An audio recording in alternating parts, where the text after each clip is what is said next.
Good afternoon, folks. My name is Steven Walsh. I am an associate research assistant at the Chapman Center for Rural Studies, and we are actually sitting down today with Dr. Robert Smith, formerly of the Academy Museum, that's going to talk to us today about different things about the railroads in the Academy Museum at Fort Riley. And so, thank you for coming today, Dr. Smith. Well, thank you, Stephen. It's a pleasure to be here. Thank you. So first and foremost, please give us a little bit of your background of what you've done in your career. So. Okay, I am a former federal employee. I retired last August from federal service. I was involved with the decade-long restoration, remodeling of the museums at Fort Riley, the U.S. Cavalry Museum and the 1st Infantry Division Museum, which happens to be the oldest, longest, continuously serving division in the United States Army.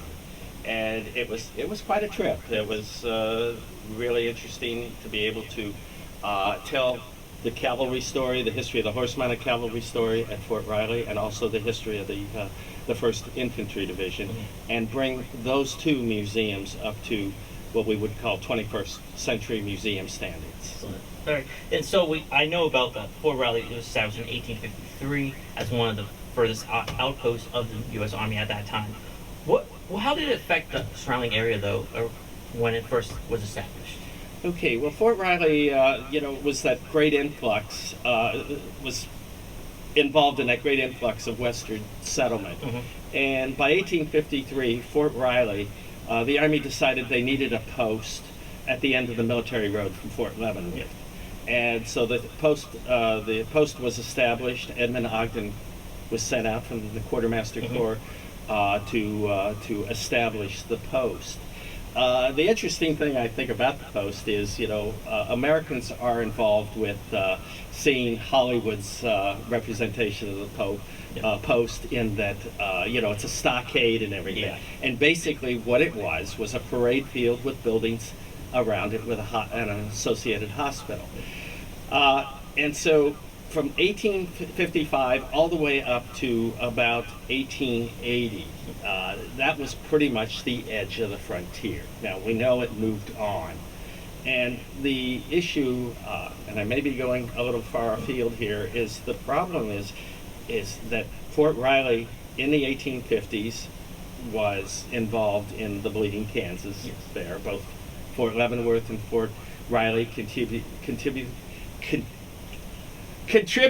troops to keeping what I call a low-intensity war going on between the pro-slavery folks and the anti-slavery folks. During the Civil War, Fort Riley became sort of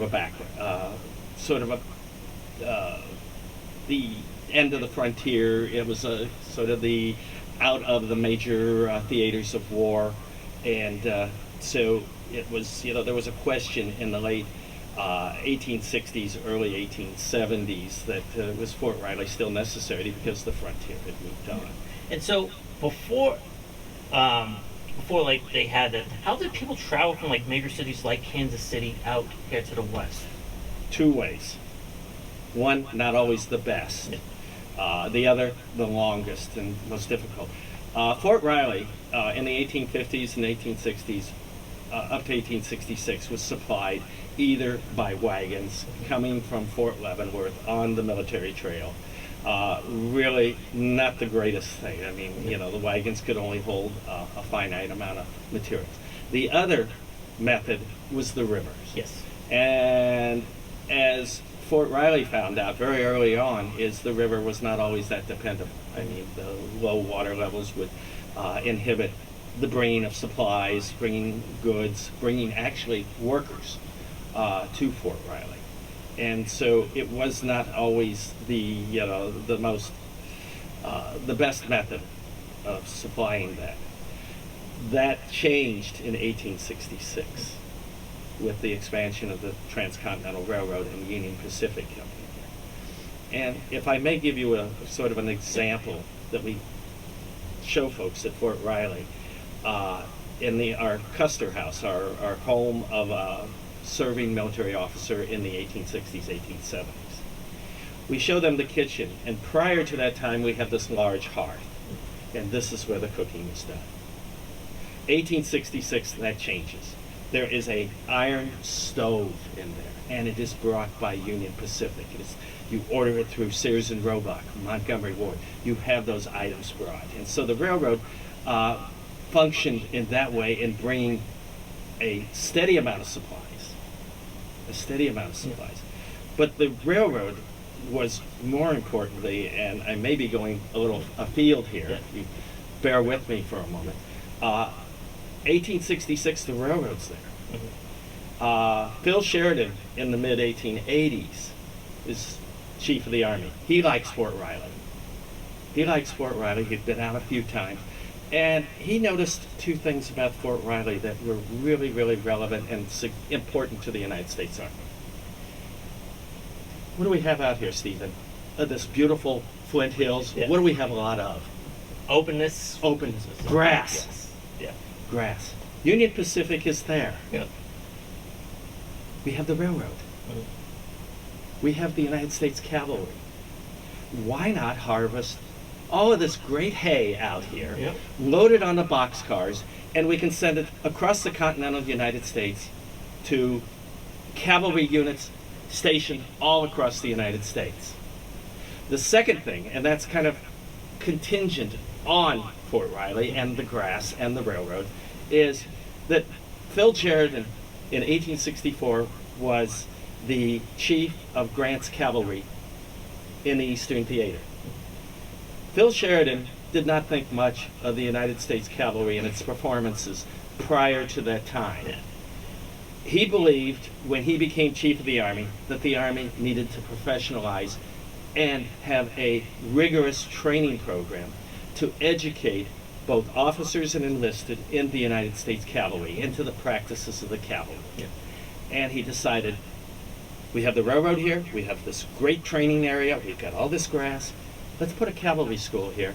And in the mid-1880s, Congress appropriated funds to establish a cavalry school. And that cavalry school basically lasted from the 1880s all the way up to the end of the Second World War. And it trained every soldier in that branch in the practices and doctrines and tactics of the United States Cavalry. So, and what I would say is, if you're looking for a end point on why this happened, we can go back to the railroad. We can go back to the railroad and see that the railroad was responsible by enabling Fort Riley to become what it was. And so that's probably why development of the big town like Manhattan is right now, because people use those opportunities. They had the river, they had all the farming land, so that was very fortuitous for them to come out here. Oh, absolutely. Merchants follow the Army. Yes. Every military post has its little town around it, but merchants follow the Army, and it was actually a gathering place. And so we could contribute both Junction City and Manhattan to the establishment of Fort Riley back in 1853. So do you definitely think with the landscape of the time of that period how would you think the landscape would be when those first pioneers started to come out? Well, basically, those first pioneers, that's as far as the river got them. Yes. And they basically said, well, I guess we're here. It was just fortuitous. We need to be here. And the other issue is that by 1853, and there's Kansas is very unsettled in what's going on here during that week in Kansas. And basically they found, well, we have a post nearby. That's security. That's also security. And it's security not also, with what's going on between the pro-slavery and the anti-slavery, but it's also security on the issues with the Native Americans out here. And they found, the Army had a couple of interesting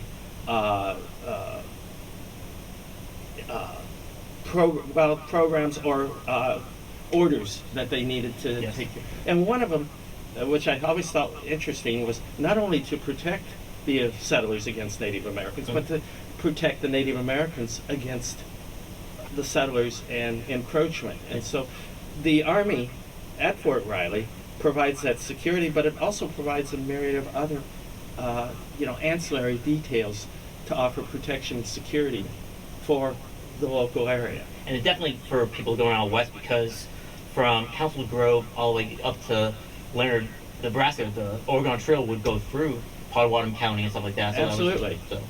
That was, And so that was, yeah. And so, but the Army, and they constantly would provide patrols out of Fort Riley. And then later on, as the frontier moved to Fort Hayes, Fort Larned, and that. So there was some security issues there.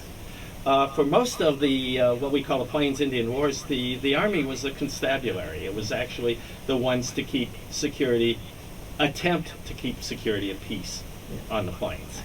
So what was probably the biggest role that Fort Riley played during the Civil War period, during the Bleeding Kansas area, where there was a lot of turmoil? I know the first colonel was here when it was called still Pawnee County, and the governor had it here, but maybe for some of his own gains, let's say, to have it here. So And I'm going to get shot for No, this, no. but all those pesky Missourians Yes. that came in and moved it to Lecompton. yes, Yeah, 5 days. Yep. 5 days, territorial capital. But Fort Riley also, like I had said, though, provided, Nathaniel Lyon was a big abolitionist American Army officer who was in command at Fort Riley. He was involved in trying, along with Fort Riley, trying to settle the issues down in this Bleeding Kansas. I think Bleeding Kansas, maybe the Civil War started here, but I think the Army was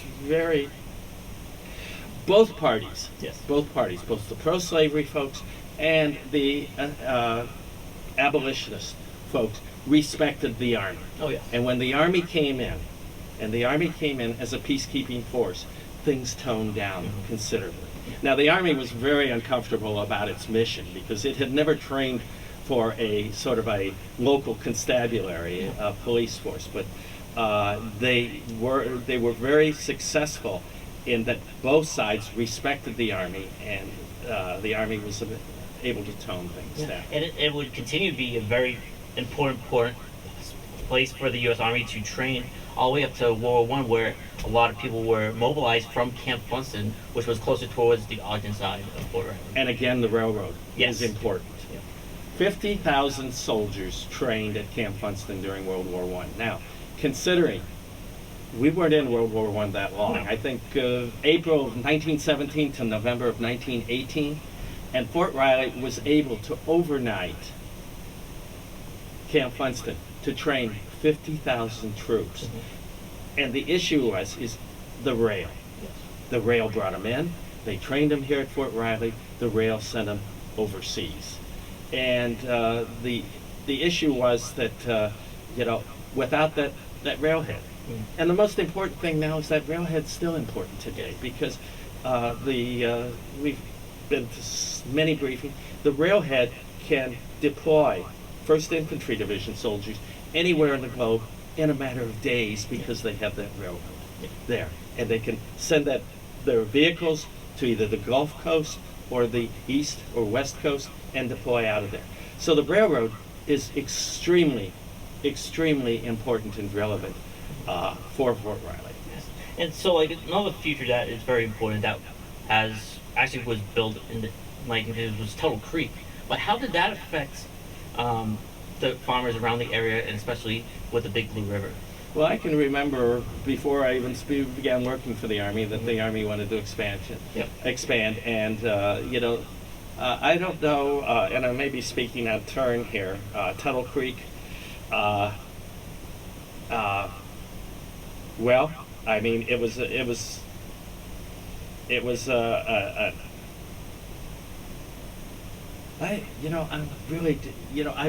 can't even make anything. Okay, yeah, no problem. Cut that. Yeah, we're good. But you talked about the Civil War. Yes. It became a backwater. But Fort Riley actually did have some very important missions. Did you know that Fort Riley was a Confederate POW camp? No. I knew that they had, this was more in the future, in World War II, they had up in Emporia some German troops. Actually, Fort Riley housed 4,000 German prisoners during the Second World War. Oh wow. Okay. But during the Civil War, there was a little battle. As a Civil War historian, Yes. Glorieta Pass, Mm-hmm. New Mexico. The captured Confederates were actually brought to Fort Riley. Yeah. And some of them became galvanized Yankees, where you're not going to fight against the Confederacy. Mhm. However, do you want to be part of the United States federal forces in keeping the plains pacified? Yeah. And so that was, but most of the units actually left for the major theaters. Mhm. The interesting thing is we have a number of Civil War personalities, though, that served at Fort Riley just prior to the war. Mhm. We have a young lieutenant by the name of James Ewell Brown Stewart. He came out to Fort Riley. He was a cavalry guy. Jeb Stewart. Yes. Jeb Stewart. Jeb Stewart's an interesting guy in what he did at Fort Riley Yes. prior to the Civil War, because this guy, he set his sights high. Mhm. He started to, as being a military guy, you're going to appreciate Yeah. this. I think I'll court the garrison commander's daughter. Yes. Eventually marrying, Yeah. and Philip St. George Cook remained with the Union, Mhm. very distinguished officer. We know what happened to Jeb Stewart, Yeah. broke the family apart. But we also have Nathaniel Lyon. Mhm. We have Stedman, Yeah. Armistead Mhm. was at Fort Riley. We know that Johnston, Albert Sidney Johnston, Yep. was at Fort Riley shortly. And we even have Robert E. Lee Yep. at Fort Riley for 2 weeks Mhm. for a court martial. Oh wow. Okay. And so that's a really interesting story. Robert E. Lee was head of the 2nd Cav down in Yep. Texas. Yep. Highest ranking officer, needed him at Fort Riley. What happened in 1853, or 50, excuse me, in 55, there was a cholera epidemic. Yep. A guy by the name of Simmons, and I'm digressing here, but a guy by the name of Simmons, the post surgeon, packed up his family in the middle of the night and left. And so they found him, brought him back, and wanted to court-martial him. And so Fort Riley was his home post. They brought Robert E. Lee up for 2 weeks to sit as ranking member. They threw the guy Simmons out of the Army. Mhm. Civil War rolls around a few years later. Simmons is back in the Army because the Army needs surgeons. But really, kind of interesting, ties to the Civil War. We have history at Fort Riley that ties to national events. And I think also another big one was when it was authorized in 1853 to be stood up. The Secretary of War at the time was Jefferson Davis. Jefferson Davis. So Hence, we have the county that Junction City it used to be called Davis County. Yes. Yes, they changed that very quickly. Yeah. But also, like I had spoken, Nathaniel Lyon. Largest battle west of the Missouri, August 1861. War just started. Mhm. And there's a major battle down in southern. And Nathaniel Lyon did, I would think, not really a nice guy, but he did more to keep Missouri within the Union by his early actions Mhm. in that July and August period in Missouri and keeping that border state. So, Fort Riley, being out here in the Yes. middle of Kansas, though, has a relevance and plays a significant part in national affairs, Yeah. especially during World War I, II, the Civil War, Mhm. etc. Yeah, most definitely, and definitely the museum that you were part of definitely shows the highlights of the cavalry and the contribution of Fort Riley to that cause. So, And Fort Riley has another interesting contribution to the national identity, and that is in the 1930s, we have a guy by the name of Tuttle, Colonel Hiram Tuttle, coaching the United States Olympic equestrian team, Mhm. and trains them at Fort Riley to perform and to take place in Los Angeles in 32 Mhm. and in 36. And so basically there's another influence on national events and how Fort Riley has played an important part there.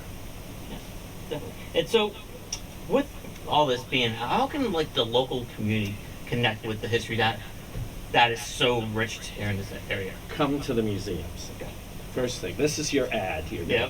But come to the museums. They are funded by your tax dollars. They are free.